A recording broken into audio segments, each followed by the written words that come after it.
Bihar, UP और झारखंड के 150 लोग विदेश में फंसे हुए हैं। नाइजीरिया के लागोस में सभी लोग फंसे हुए हैं। यहाँ की डैगोट रिफाइनरी केमीटेक कंपनी पर बंधक बनाकर रखने का आरोप है। नाइजीरिया में फंसे हुए लोगों में गोपालगंज के 11 लोग शामिल हैं। न्यूज 18 को वीडियो संदेश भेजकर वतन वापसी की गुहार लगाई है।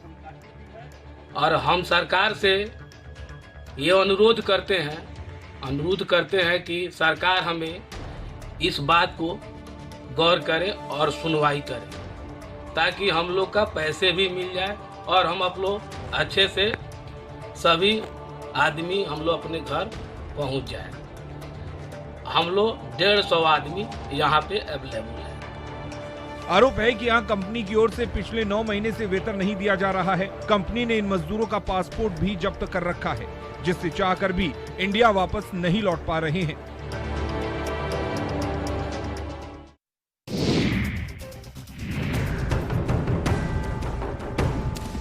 गिरिडीह जिले के धनवार प्रखंड के खैरडी गांव में पत्थर का अवैध उत्खनन धड़ल्ले से जारी है। यहां पर हैवी ब्लास्टिंग किया जा रहा है, जिससे हजारों की संख्या में ग्रामीण प्रभावित हो रहे हैं। ब्लास्टिंग की वजह से घरों में दरार पड़ रही है, क्योंकि घर से महज 10 से 20 फीट की दूरी पर जबरन ब्लास्टिंग की जा रही है। मेरा दिक्कत है, यहाँ ब्लास्टिंग होता है, मेरा घर नजदीक है, 4 जानवर रहते हैं। ब्लास्टिंग वाला पत्थर घर पर चला जाता है, घर टूट गया है। पूरा बरसात में पानी नदी, जब बरसात हुई उसमें पानी घर में चल गया। लोग कहते हैं कि हमको घर कहाँ से दूसरी जगह हटवा दो, तुम लोग ब्लास्टिंग करो, ये लोग नहीं मान रहा है। इस मामले को लेकर जब डीएमओ से उनका पक्ष जानने की कोशिश की गई तो डीएमओ ने बताया कि राज्य के गृह सचिव की ओर से उन्हें मीडिया में बाइट देने से मना किया गया। ऐसे में अंदाजा लगाया जा सकता है कि धमाके के बीच रह रहे ग्रामीणों की आवाज ब्लास्टिंग के बीच कैसे दबाने की कोशिश हो रही है।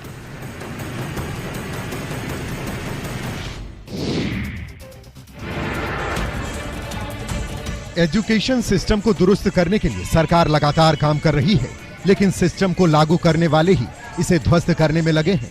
आलम यह है कि इससे छात्रों की पढ़ाई प्रभावित हो रही है। नालंदा में भोजपुरी गानों के बीच 11वीं के छात्रों का परीक्षा देते वीडियो सोशल मीडिया पर वायरल हो रहा है। हालांकि न्यूज 18 इस वायरल वीडियो की पुष्टि नहीं करता है। ये वीडियो इस्लामपुर प्रखंड के उच्च माध्यमिक विद्यालय बौरी सराय का बताया जा रहा है, जहां 11वीं की परीक्षा ली जा रही थी और टीवी पर भोजपुरी गीत चल रहा था। वायरल वीडियो सोमवार का बताया जा रहा है। हॉल में बैठे छात्र बायोलॉजी की परीक्षा दे रहे थे। स्मार्ट क्लास के तहत क्लासरूम में टीवी की व्यवस्था सरकार की ओर से की जाती है, लेकिन यहाँ उस टीवी का इस्तेमाल गाना सुनने के लिए हो रहा है। वायरल वीडियो का संज्ञान डीईओ ने लिया है और स्थानीय बीईओ को जांच का जिम्मा दिया है। जांच के बाद कार्रवाई का भरोसा मिला है।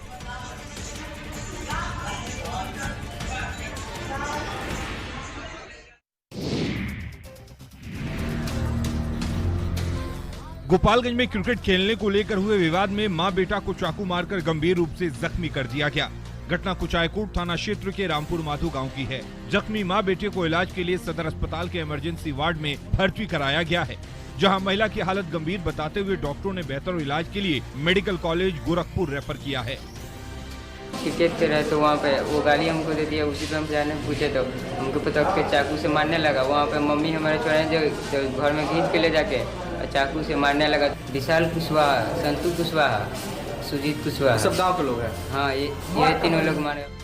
आरोप है कि राजेश चौहान के पुत्र मुन्ना कुमार से गांव के ही कुछ युवकों से क्रिकेट खेलने को लेकर विवाद हुआ, जिसके बाद घर पर पहुंचे युवकों ने मुन्ना कुमार और उसकी मां फूल बदन देवी को चाकू मारकर जख्मी कर दिया। पुलिस मामले में प्राथमिकी दर्ज कर कार्रवाई करने की बात कह रही है। इस घटना के बाद से इलाके में दहशत का माहौल है।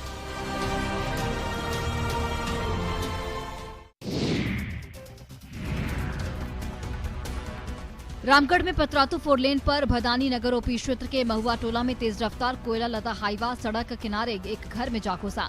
इसमें घर समेत बाहर लगे ऑटो और अन्य सामान पूरी तरह से क्षतिग्रस्त हो गए। गनीमत ये रही कि घर में सोए 4 लोग बाल बाल बच गए। सिर्फ घर की एक महिला को चोट आई है। 12 बजे के बीच रोंग साइड से घुस के घर में गाड़ी चढ़ा दिया है। मेरा ऑटो लगा हुआ था घर का अंदर, इसमें भी चढ़ा के और ऑटो सहित चढ़ा दिया। परिवार कुछ हुआ कि नहीं? परिवार का पैर में चोट लगा। बताया जा रहा है कि तेज रफ्तार कोयला लदा हाईवा भुरकुंडा से रामगढ़ की ओर जा रहा था। इसी दौरान हाईवा दीवार को तोड़ते हुए अंदर घुस गया। घर के लोग मलबे के नीचे दब गए। सभी लोग किसी तरह मलबे से बाहर निकले। घटना के बाद हाईवा चालक मौके से फरार हो गया। हादसे के काफी देर तक मौके पर अफरा तफरी का माहौल देखा गया।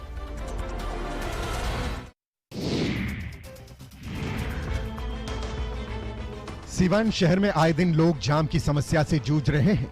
शहर में लोग रोजाना घंटों जाम की समस्या से परेशान हैं।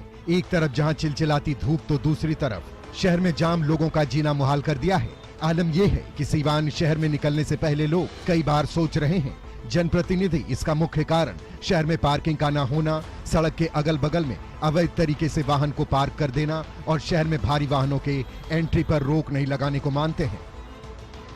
सभी दुकानदार अतिक्रमण इतना ज्यादा है कि नगर परिषद अतिक्रमण हटाती है, उसके तुरंत फिर 1 हफ्ता 10 दिन के बाद फिर लोग अतिक्रमण कर लेता है। लोगों का कहना है इस समस्या को प्रशासन की ओर से गंभीरता से नहीं लिया जाता है। शहर में बीच सड़क पर ऑटो रोककर पैसेंजर को चढ़ाना उतारना, सड़क के बगल में ठेला लगाकर अतिक्रमण करने से भी जाम की समस्या बनी रहती है। हालांकि प्रशासन की ओर से समस्या के निदान का भरोसा जरूर मिला है।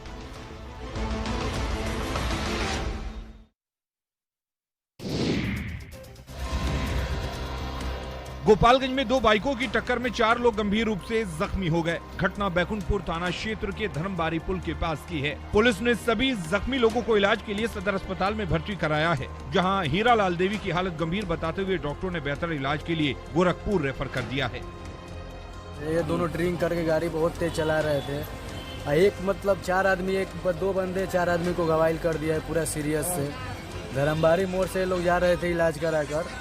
ऐसा ही हम लोग गोपालगंज दिगवा से रेफर हुई है तो गोपालगंज लेके आए हुए हैं सर। बताया जाता है कि बाइक सवार महिला अपने भतीजे के साथ इलाज कराकर घर लौट रही थी। इसी दौरान सामने से आ रही बाइक ने टक्कर मार दी। आरोप है कि सारण के रहने वाले बाइक सवार दोनों युवक शराब के नशे में थे। पुलिस ने इन दोनों युवकों को इलाज के बाद अस्पताल से गिरफ्तार कर लिया है। पीड़ित परिवार ने पुलिस से इस मामले में कड़ी कार्रवाई की मांग की है, ताकि आगे से कोई शराब पीकर गाड़ी न चलाए।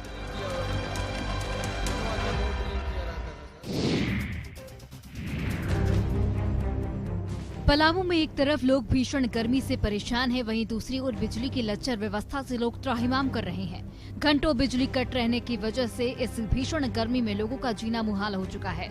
ग्रामीण इलाका हो या शहरी क्षेत्र हो, लोड शेडिंग के नाम पर घंटों बिजली गुल रहती है। बिजली की आंख में ज्वाली से ज्यादा परेशानी छात्रों को हो रही है। बिजली बहुत कम मिल रहा है, पढ़ाई पर हम लोग का बहुत इफेक्ट पड़ रहा है सर। जैसे कि आप जानते हैं आज के डेट में स्मार्टफोन हो गया, पीसी हो गया, वो यूज करते हैं हम लोग, तो उसके में है कि सर लाइन प्रॉपर नहीं रह पा रहा है। कभी कंस्ट्रक्शन वर्क कर काटा जा रहा है, मतलब बिजली सर हमेशा कट रहा है। बिजली नहीं रहने के चलते मेदिनीनगर में कुछ शहर के छात्र समाहरणालय के पास लाइब्रेरी में आकर पढ़ाई करने को मजबूर हैं।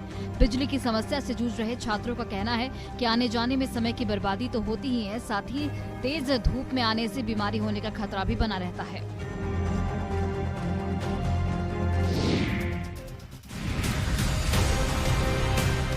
शेखपुरा जिले के शहरी और ग्रामीण क्षेत्रों में अवैध तरीके से आरा मशीन का संचालन हो रहा है। वन विभाग की उदासीनता के कारण पौधों की कटाई धड़ल्ले से हो रही है। आरा मशीन संचालक लकड़ियों की खरीद फरोख्त कर रहे हैं। शेखपुरा में सड़क किनारे बड़े पैमाने पर आरा मशीन मिल जाएंगे।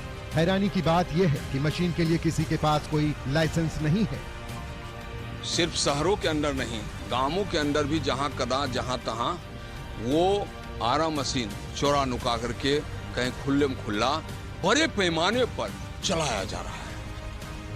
कमाई के चक्कर में हरियाली खत्म करने पर ये लोग तुले हुए हैं।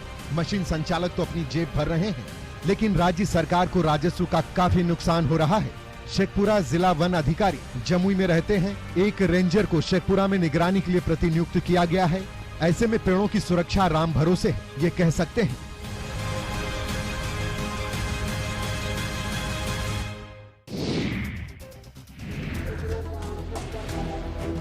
जमशेदपुर के एमजीएम अस्पताल पर एक बार फिर से इलाज में लापरवाही का आरोप लगा है। न्यू सीताराम डेरा के निवासी महावीर पांडे नामक व्यक्ति को सांस लेने में परेशानी के बाद यहां पर भर्ती कराया गया। भर्ती के एक दिन बाद अस्पताल में ही इनकी तबीयत बिगड़ने लगी, तो परिवार के लोगों ने अस्पताल के इमरजेंसी में ड्यूटी पर तैनात डॉक्टर और नर्स से गुहार लगाई कि ऑक्सीजन दे दीजिए, पेशेंट की स्थिति खराब हो रही है, लेकिन किसी ने उन लोगों की नहीं सुनी। पेशेंट को एडमिट किया गया था। पेशेंट 4 बजे तक एकदम स्वस्थ था, चलता फिरता था और अचानक उनका ट्रीटमेंट ही इस तरह का हो नहीं पाया, जिसके चलते आज 1 घंटे के अंदर उनकी जान को जाना पड़ा। तो सही समय पर दे दिया रहता तो आज वो आदमी का स्थिति या वो आदमी मृत नहीं होता। डॉक्टरों की अनदेखी के चलते मरीज महावीर ने दम तोड़ दिया। इसके बाद परिजनों का गुस्सा फूट पड़ा और जमकर बवाल काटा। परिजनों ने दोषी डॉक्टर पर कड़ी कार्रवाई की मांग की है। पुलिस के आश्वासन के बाद लोगों का गुस्सा शांत हुआ।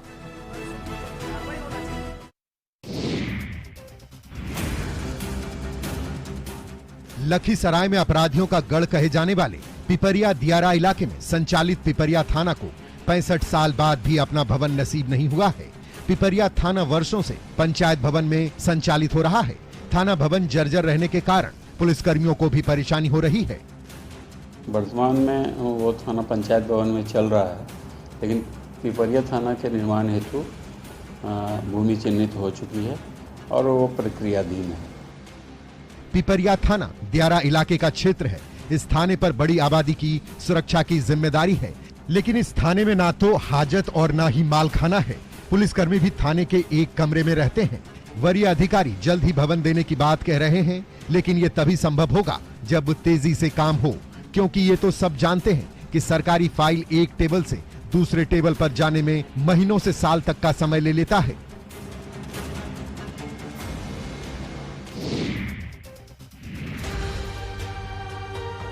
झारखंड में कच्चे मकान में रहने वाले 1,10,000 से ज्यादा लोगों को पक्का मकान में रहने का सपना साकार नहीं हो पा रहा है। पीएम ग्रामीण आवास योजना की सूची में इनका नाम दर्ज तो है, लेकिन पक्का मकान का काम आज भी अधर में लटका है। कहीं जमीन नहीं मिलने को लेकर आशियाना नहीं बन पा रहा है, तो कहीं मजदूरी राशि का भुगतान नहीं होने से काम ठप पड़ा है। सबसे ज्यादा अधूरा काम पलामू और गढ़वा में अटका पड़ा है। ढलैया का टाइम में 85,000 रुपये मिला, उसमें फिर ढलाई उलाई कर दिया, पैसा खत्म हो गया। मजदूरी खर्चा अगर मिलता 15,000 रुपया तो घर कुछ बहुत और कंप्लीट कर देते। रांची जिला के नगड़ी प्रखंड में कई ऐसे लाभुक हैं जिनका मकान अधूरा है। मजदूरी का पैसा नहीं मिलने की वजह से मकान निर्माण का कार्य ठप पड़ा है। पक्का मकान मिलने की उम्मीद में कच्चा मकान टूट चुका है और पक्का मकान अभी पूरी तरह से तैयार नहीं हुआ है।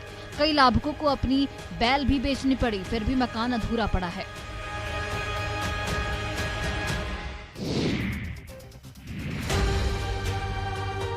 प्रशासन एक तरफ महादलितों को 5 डिसमिल जमीन देकर बसाने का दावा करती है, वहीं पूर्णिया में कई भूमिहीन महादलित परिवार हैं जो आज भी जमीन नहीं होने के कारण या तो सड़कों के किनारे सरकारी जमीन पर बसे हैं या किसी की निजी जमीन पर जबरन अवैध कब्जा कर बसे हैं। रुपौली थाना के बहादुरपुर के करीब 50 महिलाएं जो भूमिहीन हैं, फरियाद लेकर डीएम के पास पहुंची। यहाँ भूमिहीन है, गरीब है, जमीन जगह नहीं है हमारे रहने के लिए, तो सरकार से मांगने के लिए यहाँ पर आए हैं। कहाँ पर रहेगा, हम हमारे सबका व्यवस्था नहीं है। इन महिलाओं का कहना है कि अपनी जमीन नहीं होने से ये लोग किसी तरह जीवन गुजार रही हैं। अगर सरकार की ओर से इन्हें जमीन मिल जाएगी तो इनकी जिंदगी की गाड़ी ठीक से चल सकेगी। इनका कहना है कि सरकारी जमीन पर बसते हैं तो अतिक्रमण के नाम पर आशियाना तोड़ दिया जाता है और निजी जमीन पर बसते हैं तो मार पीट कर भगा दिया जाता है।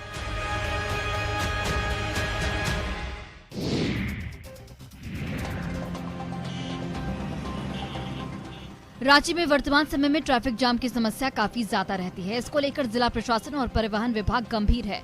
निगम की टीम भी लगातार कवायद कर रही है।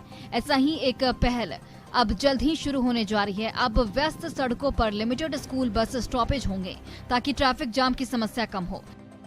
रांची शहर की यातायात व्यवस्था में स्कूल बसों का योगदान बहुत ज़्यादा है और खासकर रश आवर में जो स्कूल बसें चलती हैं उसके कारण ट्रैफिक का कंजेशन होता है। तो कहीं उनको पूरे व्यवस्था को रेगुलेट करने के लिए उनको भी रेगुलेट करना आवश्यक है। रांची में ट्रैफिक व्यवस्था इन दिनों कुछ ज्यादा खस्ताहाल है। वजह है ब्रिज का बनना और कई स्थानों पर सड़क निर्माण का काम होना। लोगों को ट्रैफिक जाम से कम मुश्किल हालातों का सामना करना हो, इसे लेकर सभी स्कूल के प्रबंधन से बात की गई है और समन्वय बनाने की कोशिश की गई है ताकि व्यस्ततम सड़कों पर जाम की स्थिति उत्पन्न नहीं हो।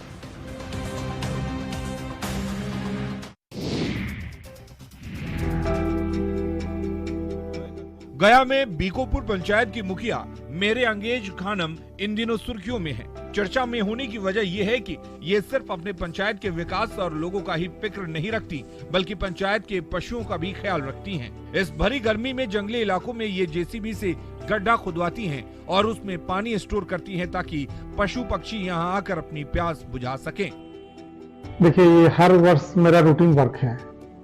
चाहे वो जब से मैं यहाँ मुखिया बना हूँ तब से हर वर्ष मैं नदी में 3 से 4 जगह पे अहोर खुदवा करके हर जेठ में बेजुबान जानवर के लिए पानी का इंतजाम कराते हैं। मुखिया मेरे अंगेज कानम साल 2016 से ही ऐसा करती आ रही हैं। इनका कहना है कि इस व्यवस्था को सरकार की ओर से हर पंचायत में अनिवार्य कर देना चाहिए, जिससे पशुओं को गर्मी में पानी के लिए भटकना नहीं पड़े।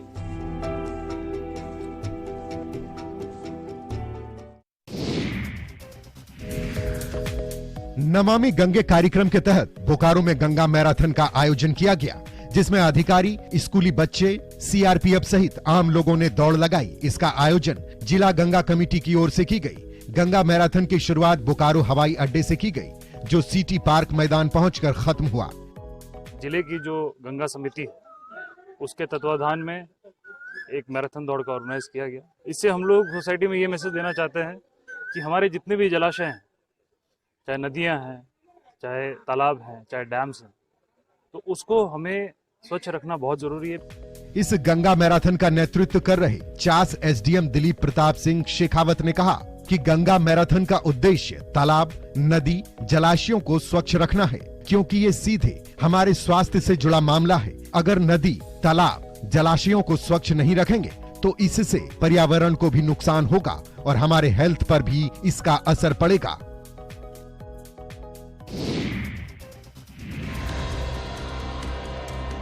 कटिहार के मनिहारी गंगा नदी में मछली मारने के लिए रंगदारी टैक्स देना पड़ता है। स्थानीय लोग इसे मछली टैक्स भी कहते हैं। अगर रंगदारी नहीं दिया जाता है तो मछली मारने वालों को नुकसान पहुंचाया जाता है। दिलारपुर गंगा नदी के केवाला ढाला से जुड़े मछुआरों ने जब इसका विरोध किया तो उनके नाव को जला दिया गया। नाव में जाल वाल जितना था, बत्ती वगैरह जितना भी चीज नाव में मतलब कि मछली मारने का जितना भी समाधान था, सारा जलाया गया। विजय यादव, अमित यादव और क्या नाम है, प्रदीप यादव के द्वारा जलाया गया। रंगदारी मांगने के कारण रंगदारी नहीं दिया गया, इसके कारण पुलिस भी गंगा में मछुआरों से मछली टैक्स के मामले को सही मान रही है। मनिहारी डीएसपी मनोज कुमार ने कहा कि मनिहारी पुलिस की नजर में भी ये मामला सामने आया है। इसमें एक आरोपी को गिरफ्तार किया गया है और जल्द ही बाकी आरोपियों को गिरफ्तार कर लिया जाएगा। नाव जलाने की घटना से मछली मारने वालों में दहशत का माहौल देखा जा रहा है।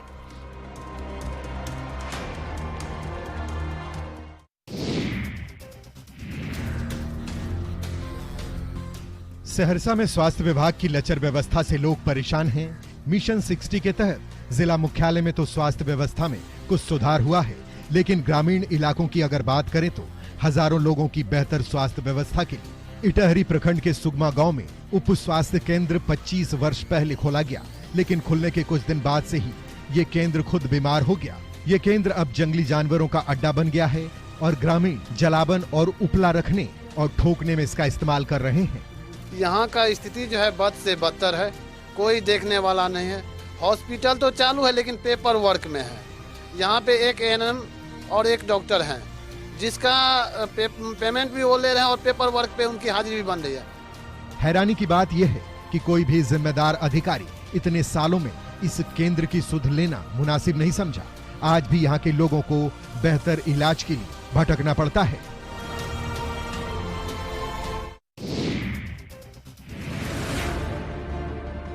दुमका में पीडीएस दुकान में ग्राहकों से ठगी का मामला उजागर हुआ है। मामला मसलिया प्रखंड के दलाही पंचायत के चूहा दहा गांव का है। यहां पर लोगों ने पीडीएस दुकानदार पर सरकार की ओर से उपलब्ध कराए गए डिजिटल कांटा से छेड़छाड़ करने का आरोप लगाया है। डीलर हम लोगों को चावल कम दिया है, ऐसे ही तो यूनिट में 500 ग्राम कम देता है। उसमें भी हम लोगों को 14 किलो दिया था, तो उसमें 14 किलो वजन के घर में तो हुआ 11 किलो 675 ग्राम। बोरा समेत सरकार देता है 5 किलो करके और वो हम लोगों को देता है 3 किलो 3.5 किलो करे, तो क्या होगा? लाभुकों के मुताबिक जो अनाज दिया जाता है उसमें करीब 2 किलोग्राम कम अनाज रहता है। शुद्ध वजन के लिए ही डिजिटल कांटा दुकानदारों को मिला है, लेकिन उसमें भी धांधली की जा रही है। लाभुकों ने दुमका उपायुक्त से दुकानदार पर कार्रवाई की मांग की, हालांकि दुकानदार ने आरोपों को खारिज किया है।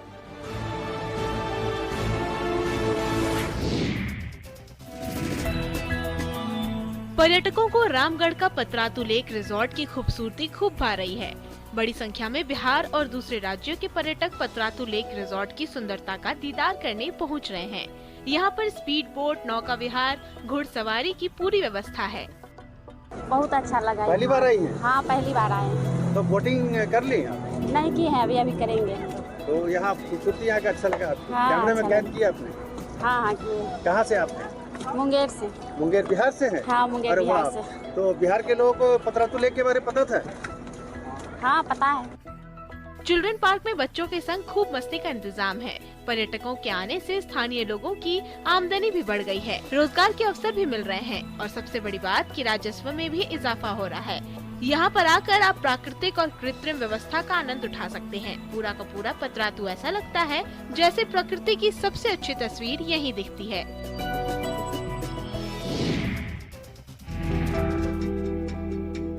पलामू में सुखाड़ के हालात बन रहे हैं, चाहे ग्रामीण इलाका हो या शहरी क्षेत्र। भूवर्गीय जलस्तर काफी नीचे चला गया है। चापाकल लगाने से पहले लोगों को 100 बार सोचना पड़ता है, क्योंकि कहीं 100 फीट पर पानी मिल जाता है तो कहीं 1000 फीट पर भी नहीं। ऐसे में पलामू में एक शख्स है चंदन कुमार यादव, जो अमरूद की लकड़ी, सोने की चेन और सिक्के से पता लगाते हैं कि भूवर्गीय जलस्तर कितना नीचे है।